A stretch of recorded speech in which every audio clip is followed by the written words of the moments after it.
Thank you, Scott, and thank you, Jennifer, for y'all's hard work in putting this important thing together with so many representatives of our local community. I think we started when we were observing the year of St. Joseph, and we made that a diocesan activity because of the 123 parishes that are not civil parishes, church parishes in the Diocese of Lafayette. We have 13 parishes that are under the patronage of St. Joseph.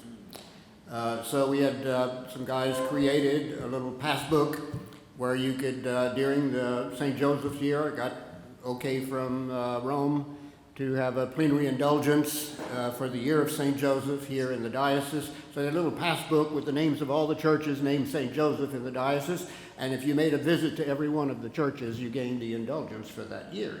So that was a special time, and I'm glad that's been continued, that we observe St. Joseph the Worker Day. I want to thank all the previous speakers for their insight into the really the marvelous working community that we live in. All different types of work in our community. I'd like to give kind of a background, spiritual, philosophical reason for the church's celebration of May the 1st as St. Joseph the Worker feast day. And it comes from a very, very brilliant Pope Pius XII, who guided the church and society through some very difficult times when fascism was on the rise in Italy and also in Nazi Germany. And then after that, when communism began to proliferate in many parts of the world. And Pope Pius needed, he thought, to teach the dignity of the human person. Whereas the human person, created in the image and likeness of God, is not just a cog in the machine of a country or the machine of a state. And likewise, the human person is not just a cog in a huge multinational corporation where he just comes in, puts in the 8 hours, and then goes home. But the human person, because he is created in the image and the likeness of God, shares in the creative possibilities of God himself.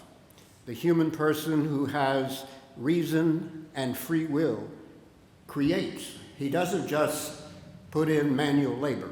He doesn't just clock in 8 hours a day.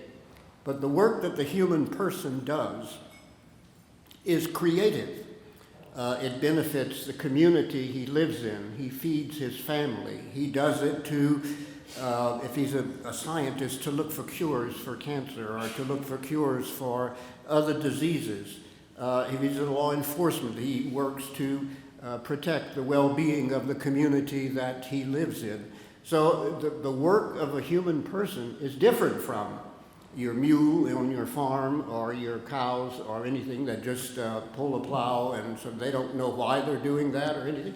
The human person creates and works for a reason.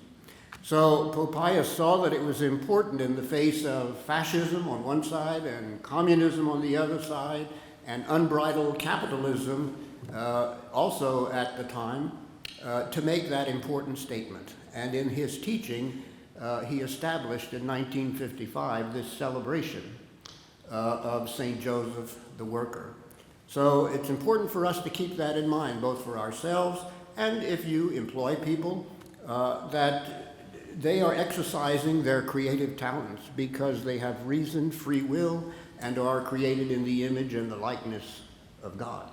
So that's kind of a spiritual background to our celebration of St. Joseph the Worker. I'm so proud of our state of Louisiana for having made that a civic observance also, and now Wisconsin.